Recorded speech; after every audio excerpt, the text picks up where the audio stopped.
झारखंड के बोकारो जिले के एक कुंडोरी गांव में रवि और उसके कुछ दोस्त रहते थे। एक दिन ऐसे ही उन सभी के बीच भूत की बात निकली। इस दौरान रवि ने बिना डरे कह दिया कि भूत जैसा कुछ नहीं होता है। सभी दोस्तों ने उसे कहा कि ऐसा है तो तुम्हें यह बात साबित करनी होगी कि तुम्हें भूत प्रेत से डर नहीं लगता। उसने कहा, हाँ बिल्कुल।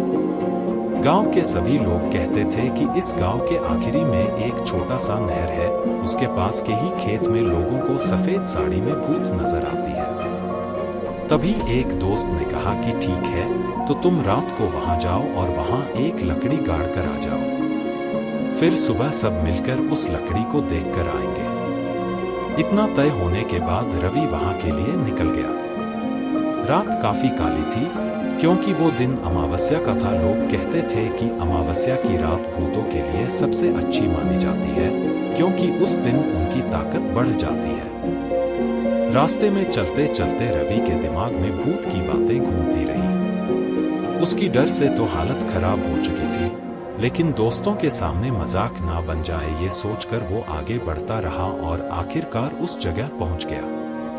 वहां पहुंचते ही रवि ने लकड़ी को जमीन में धीरे धीरे गाड़ने लगा। शोर ज्यादा न करने के चक्कर में रवि काफी आराम से लकड़ी गाड़ रहा था।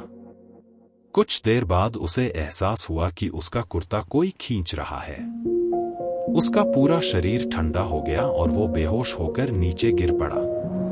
तभी रवि का पीछा करते हुए उस खेत में उसके दोस्तों ने उसे उठाया और गांव लेकर आ गए। काफी देर तक जब रवि को होश नहीं आया तो उस पर पानी के छींटे मारे। जब वो होश में आया तो उसने बताया कि वो लकड़ी खेत में गाड़ चुका था, लेकिन उसी समय उसका कुर्ता कोई खींच रहा था, जिससे वो बेहोश हो गया। दोस्तों ने रवि को बताया कि उसका कोई कुर्ता नहीं खींच रहा था। रवि ने पूछा, तो क्या हुआ था? तब उसके दोस्तों ने बताया कि जिस लकड़ी को जमीन में वो गाड़ रहा था, उसी के नीचे कुर्ता भी दब गया था। इसी वजह से उसे लगा कि उसका कुर्ता कोई खींच रहा है।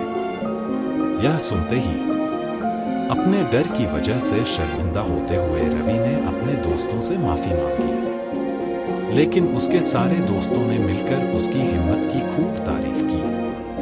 यह भले ही एक कहानी थी, लेकिन उस जगह की कुछ सच्ची घटनाएं मुख्य वीडियो में आपको बताऊंगा।